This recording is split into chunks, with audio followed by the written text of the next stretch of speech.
G'day and welcome to Mark and Sam After Work.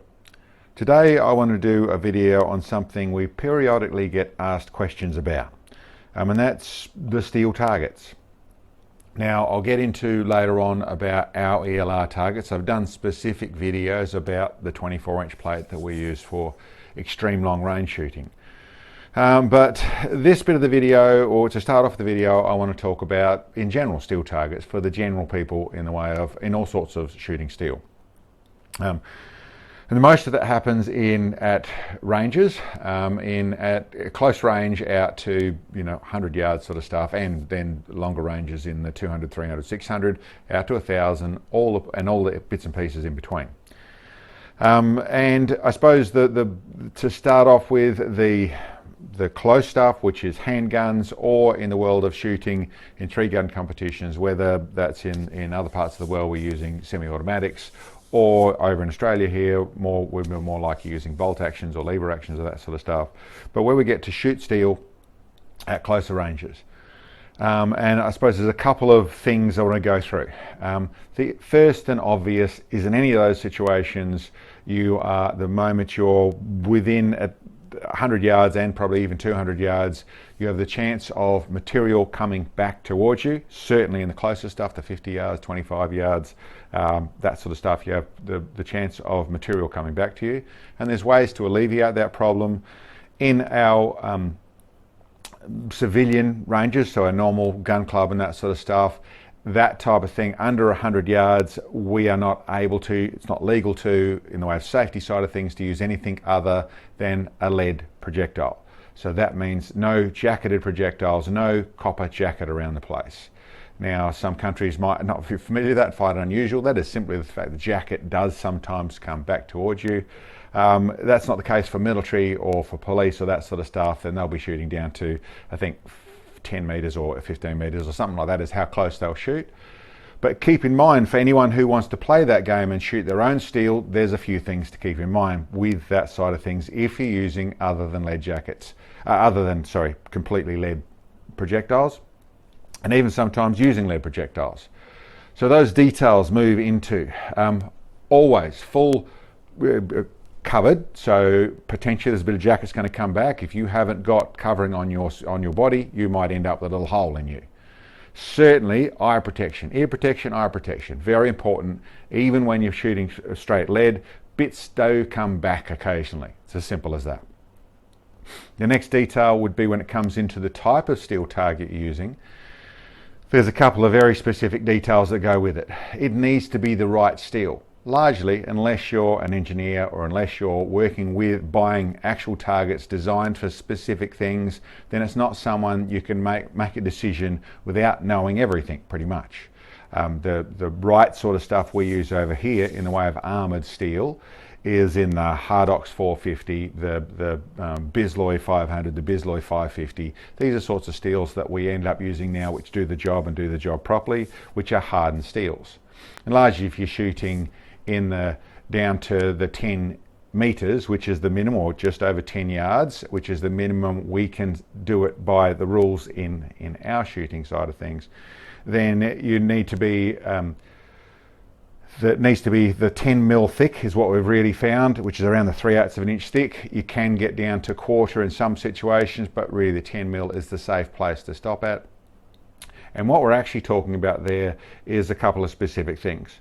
Good hard material and the right angle on the material. I'll use a little tiny target, one of my little targets that's easier to show in front of you, that sort of stuff. This is 10 mil thick. And what we're actually talking about there is there's largely a 20-degree angle that most people talk about. It might be less for some and more for others, but a 20-degree angle of slope forward for the actual where you're actually shooting.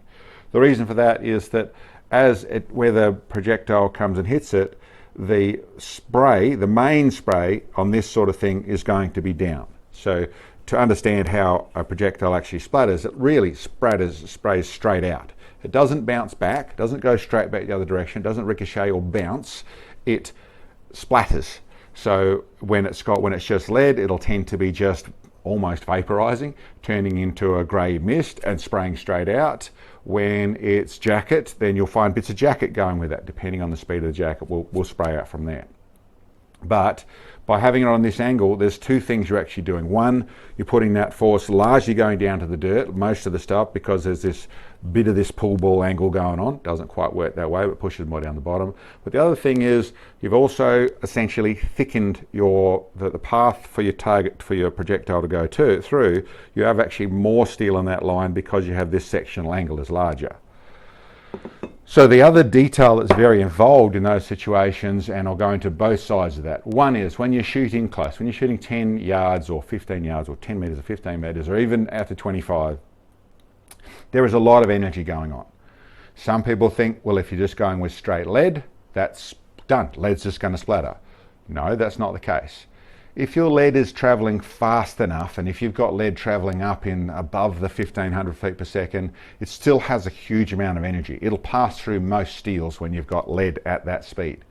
The hard cast and all that sort of stuff makes differences, but it's actually that change of direction. It's travelling that fast, it has to slow down. If the metal isn't strong enough, it'll push through regardless of what it's made out of. It would do the same thing if it was ice. If there was enough force, enough energy, and it keeps going, it'll push through. So the metal has to resist it for a certain amount of time. So that's what the armoured thing does. It causes basically can deal with that for longer and turn it into where it's changed the energy into a different direction, but it has to go through that. So lead doesn't answer it by itself. The right moving speed, that type of thing does, or the hard enough steel will fix it. When it comes to jackets, well, we've got a little bit of the same sort of thing going on, but this is the jacket makes that makes that projectile hang together harder for longer.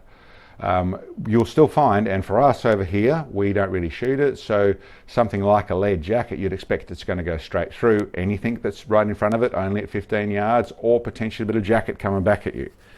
The jacket coming back at you is something to be concerned about. That's why the right angle and the right protective gear if you find yourself in that situation, but it needs to be the right material.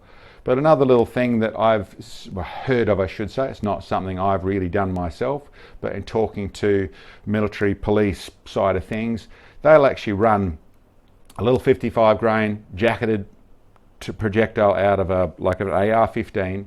They find that as long as it's only running fairly light load, so it's only down the 2700, 2800 feet per second, and then that projectile will just splatter, will just shatter on impact. As long as you've got the right angle and the right steel, then it'll do that, even at fairly close range. Once you go too fast, once you step that load up to where it could be, 3000 or 3100 feet per second, then that same projectile will go straight through. So that's more target preservation, is what we're talking about there. Punching holes in targets turns targets into rubbish and you buy more. So that's something to keep in mind. But really for most people, you keep your jacket, go with the normal sort of rules, not using the jacketed ammo. Go with your lead ammo. It's more of your lever actions, your handguns, that sort of stuff, and your slower moving rounds in the, well, like I said, I won't talk too far out of my league. I don't use AR-15s, but yes, it'll work, and that's how to make it work. So as said, even with lead ammo, and I suppose the situation I've seen it is with only a lower grade of armoured steel shooting something like the, what do we have? We had a 410 shotgun, a little 410 Henry lever action shotgun, ran some slug rounds through that, so okay, thought they were pretty straightforward. Back out at the 15 yards, and that almost passed through hard steel. That was only 6mm hard steel, but it almost passed through I think that was the Hardox 450, because of the speed that thing had. It was still punching them out at sort of like 1750 or 1800 feet per second. So, like I said, those are the basic bits and pieces there. The main thing I would say to go with any of that closer range stuff is either you are using targets designed for that, set up at the right angle for do that, made out of the right steel, which really goes with the target manufacturers, or goes with your club rules. If you're trying to do that by yourself, be aware. There are things that if you get, now this I'll get into the next bit of it. If you use the wrong steel, or you have the wrong angles, you can end up where you do really create a ricochet. That is possible. Certainly jackets on projectiles, that's far more likely. And if you're not protecting that sort of stuff, yes, you might get a little hole in you. But the main reason that actually happens is not hard enough material or badly designed targets. As described, when you have set it up on the 20 degrees, you fire here. Even if something actually bounces, enough material bounces, largely it's going straight down to the ground. Yes, there's the spray that's going to go everywhere, but largely what's going to happen, you've got this pointing down to the ground is going to happen. When it's straight, well then, if something is going to actually ricochet rather than splatter, then it's pointing straight back is where that bounce is. That's unlikely, but that situation happens. The more likely situation that happens is when you get softer steel and you get pitting in the target. Once you get dents in targets, that might seem like nothing, it hasn't gone through, so you can shoot it again.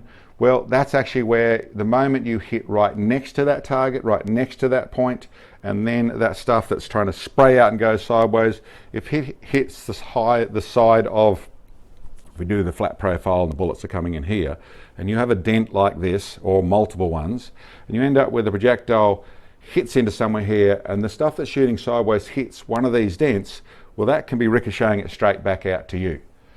So the most common experience I've had of where material is coming back in the way of bits of lead, generally what I'm talking about, and I'm talking about guys shooting at 10 yards to 25 yards, and occasionally there's a bit of something coming back at you. There's the two most likely reasons for that. One is poor steel and dents in targets. So once they start to get pitting in them, they start to fire lead back at you. The simple answer to that is better steel. Change the targets. Go through and do your research. We don't use the AR, but the AR 500 sort of stuff is what you're talking about in a lot of people talk on the net, and I think over in the US. Here, the stuff I'm actually talking about in armored steel is, or hardened steel, is the Bisloi 550 or the Hardox 450, about the same rating, and then you can talk to people about that specific steel and thickness, and all these things matters, but those steels are the one that do the job really well.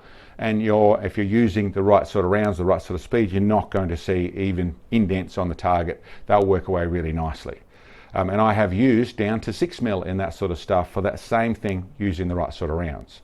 But that's the sort of steels we use. Largely, I'd say go with the manufacturer, go with the recommended targets is the right way to do it.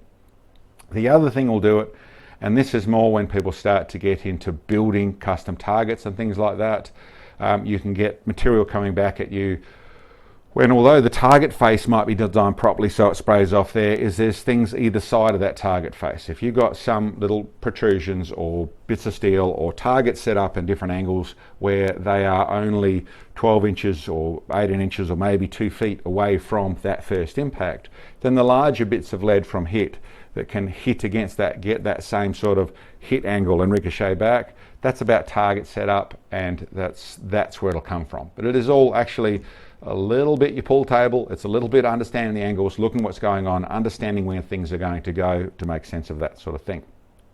So that's in your close stuff. That starts to step back. The closer you are, the more likely that it's going to carry energy back towards you. Once you step out, then the 50 yards and the 100 yards, the 200 yards, all becomes a lot less an issue. Still something to keep in mind in the way of jacketed rounds, all that sort of stuff, even in shooting out to the 200, 300 yards, is that stuff can come back, and that can be in weird forms, and that can be a ricochet off the ground that slaps up and then bounces off a target, sends it back your way. These things are all conceivable, a lot less likely, but largely well-designed targets, the right angle, made out of the right steel, stops that sort of thing. So, the next bit I'll go into is the longer range stuff, and the ways that we do that. The few ways that I suppose there's a couple of main things I'm talking about. One would be in the way of the distance that you can shoot a normal target to. Now, what we use them as well, but that's going to armoured steel in heavy plates, 16mm, which is 5/8 of an inch or half inch to 3/4 inch to inch sort of target. So for the Aussies, 10mm, 12mm, 16mm, 20mm, 25mm sort of stuff is the type of targets that you're using, depending on the sort of energy you're throwing at them and how close they are. Largely, once you go past the 500 yards, really probably at around the 250, but let's go 500 yards as the number, a vertical target works just fine. You've got enough drop in your projectile coming onto target that works a little bit like it's over an angle anyway, and you're far enough away where nothing needs to come back. So you don't need to tilt your target forward in that situation, which as you go further out, that will become a real negative. As you get more angle down, you tilt here, you've narrowed your target to a point where you can actually start to lean a target back at your real long stuff just to get a full target face to aim at. That's a fair bit down the road from the 500 and 600. But at the 500 and 600, the main thing I would say at that stage, it's an energy-based thing versus how heavy and how hard the target is. I still would be using the Hardox 450 is what I use, and normally at that sort of thing the 10 mil will be fine unless I'm punching it hard, and then I'll use the likes of the 16. We have our 600 yard target, which is actually a black carbon target, and that's a 16 mil thick. I think it's Hardox 450, whatever it is. It's that sort of level of hardness of steel. Works great, easy to see, works really well at that level. The bit where it gets more complicated is once you go past that point, really starting at the 1,000 yards for the small stuff, and this same conversation happens as you step further and further back depending on the size of the rounds. And that is the ability to see impacts on target. At 1,000 yards, good glass can see most things with most things. And I still use hard steel targets at that distance. But once you go to something like a 223, or you go out further still, or basically, 223, or you're coming down to the smaller stuff, you get smaller impacts. Let's go back to a mile and have the conversation there. There's a stage there where a hard steel target will give you an impact. Here's one that this is just, what are these? I think this is the 223 or the 308 at 1,100 yards, and you see the sort of impact we got there. Now that's a fairly typical thing. This is hard steel. This is only 1/8 of an inch, so it's not the conversation really. It's easy for me to show here, but I'm talking about this sort of impact. And that is that there's very little colour in this impact. It's just a light grey look. There's a little dark spot on here. You'll sometimes won't even see that. But once you go out to a mile, that sort of little impact becomes really hard to see. You need very good resolution to be able to get to that place. There's a couple of answers to go with that. For once you're using big, heavy steel, which will deal with everything, and you can use it at all of your long range distances. You can take a nice big target and walk back from it and go from 1,000 yards back to 3,000 yards if you want to. The problem is with hard steel, especially when a bullet's out there and you start to not be able to see your impacts because you don't have enough vision. There is the way that a lot of people are doing it, which is with the likes of the magneto speed clip-on unit, a little prism over the side that has a flashing light to see if you've hit. And there's several of those sort of systems out there.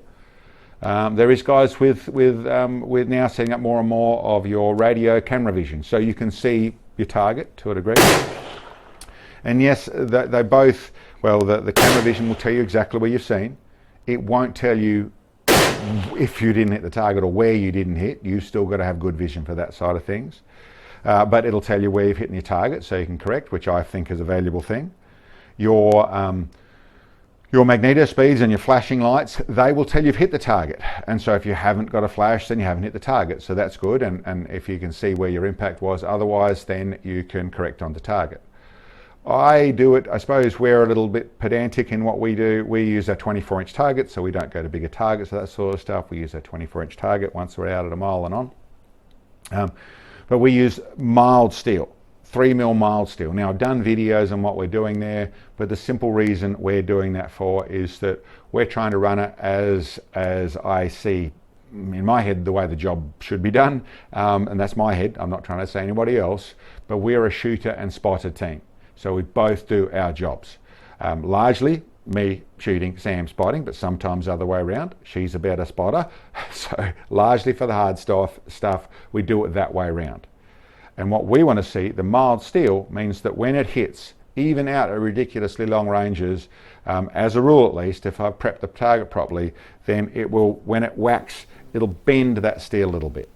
What I've found is that when a projectile comes down to or just on the subsonic, just on that sort of speed level, coming down to around the 1200, 1000 feet per second, they no longer pass through the steel. They'll bend mild steel rather than pass through it. And that's even something like a 50 BMG. It'll bend it rather than pass through it. By bending it needs to be up far enough for that round, obviously. By bending it and actually stretching the steel as it bends, it pops paint off, so we get a nice big, very dark thing to look at. And that's the reason we use it. The likes of the magneto speed, the likes of the flashing lights and that sort of stuff, that answers it. If it's shooting by yourself, it'll answer it. It isn't all straightforward. You've got to set it up properly. I've certainly seen, I can't say with the magneto speed whether it was that unit or not. I should say I've heard the conversation of people have hit the target frame and had the light go off. I even heard a story once of people shooting, the light was going off all the time. It was out at 3Ks. When they went and had a look, they hadn't hit anything, but it was very wet ground, and by hitting next to the target, it was firing the light as well. So stuff you'd have to go through and set up, but it is a way to do it. It doesn't answer things quite the way I would like to do things, but that is the other way to do it, and then you can use your hard steel everywhere.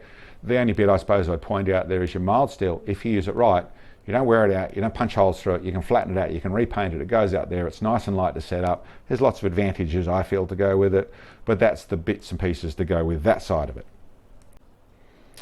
Okay, another couple of questions I get out there with the extreme long range targets. One is ricochets and how things happen out there with projectiles on target, off steel out there. The other one is about fires, starting fires. Is that possible? Is that conceivable? Listen, both of them are, I suppose, the ricochet side of things. Yes, you always have to be concerned about your follow through and where the projectile goes after it's landed in whatever form. Ricochets, listen, not really an issue off target. They will, if you hit target or anywhere on target, if you hit the face of the target, generally they splatter. Well, actually, I have a little box of flowers. This is largely what a projectile looks like when it's hit the target at, these would probably hit at around 1000 feet per second. I don't recall these ones here. We've got lots and lots of them. These are they look like something that would have happened around 3000 yards, 3000 meters, 2 miles, something like that. But this is generally what you're looking like in the way of a 30 cal projectile when it's hit a target out there. Put a nice big dent in it. It's soft enough to where it still splatters the lead, but the jacket doesn't completely spray everywhere. So you end up with a little jacket flower. We've got lots and lots and lots of those. We also sometimes find occasionally projectiles like these, which are monolithics, which have hit the ground. They've gone through and hit the ground. They're all scruffed up out here in the ground, but you'll find those. Generally not. Most what actually happens, and the biggest ricochet issue you have to deal with in long range, is hitting the ground and running on. And they generally have lost a lot of energy because they've hit the ground, but that doesn't mean they're not going to travel for another third the distance of the shot you've already fired them. They will be tumbling and spinning and doing that sort of stuff. But you need to make sure that you have, well, probably, it depends on all the sorts of bits and pieces there, but probably 1000 meters is the minimum you need to have clear when you're behind your target and around your target of where it's going to go. It's not going to fire back, but it may shoot off to the side at 45 degrees is what's going to happen. Generally, if it's hit something hard enough to make it try and come back, it's going to have splattered in one form or other. The bigger deal in clear follow through and that sort of stuff is that when you're racking your firearm or when you're loading your firearm and you point it up too far and accidentally have a negligent discharge, that's the big concern of how far things can really go. But yeah, you would be surprised how far things can bounce off the ground and how far they could actually go if you could see them. Generally, most of them in the right sort of soft dirt will just dig into the dirt. Boom, that's where they go. You won't tend to find them, but that's where they've shed their energy to.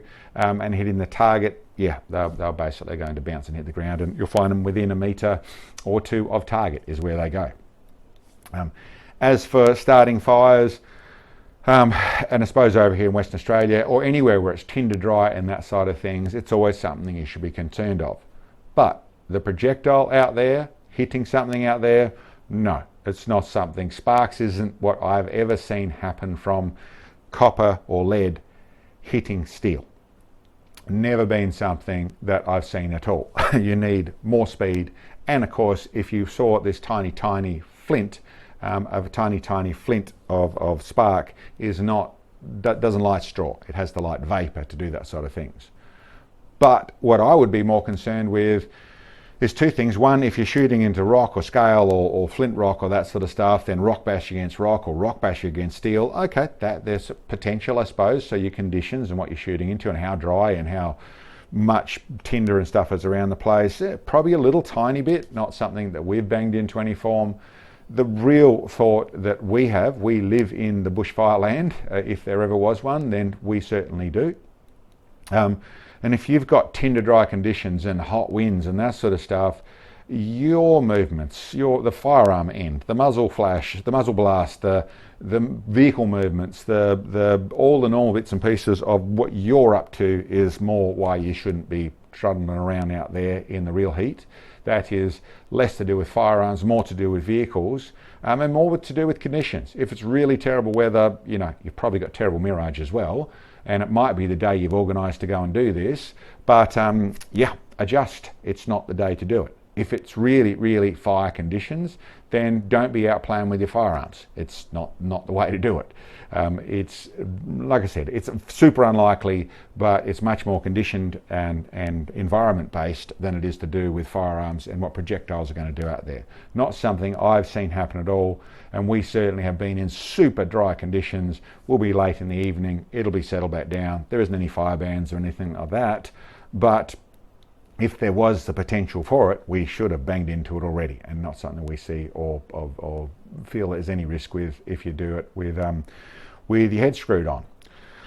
Okay, so I think that's about it. I hope that all makes sense. The basic bits and pieces, if you're looking at making targets and playing that game, then you need to do your research on steels. You need to understand your steels, you need to follow your angles, you need to maybe do a little bit of reading on the rule books and that sort of stuff so you can work inside those brackets.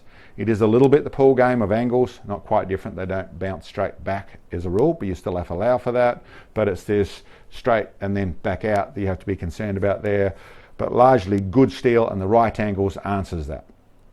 And yes, even a jacketed round set up properly can be used at, as I think as close as 10 meters they use in some places, but that is with full gear on. So if you're going to do that in your shorts and your tank top, then, and even if you've got eye protection on it, you might end up with a little hole in you. So full protection, put the gear on to do that sort of stuff. Certainly eye protection in all of your close range things. And yes, there's people that say we should use more eye protection, and yes, you can go down that road. We do it the way we feel safe about doing things and try and keep that in mind. But when it comes to targets, and certainly inside 100 meters of shooting steel, 100 yards of shooting steel, eye protection on, no grey areas about it. Listen, beyond that point, I hope that was some help to people. Any thoughts or what you guys do or more information that you've got about it? Like I said, we don't do that much we don't do any of the semi-automatic stuff in close range and 3 guns. We do it a different way over here. But if you've got more information for people, then be welcome to drop it in the comments below. Anyway, guys, thanks for checking in. I hope it was help to some people. We'll catch you next time.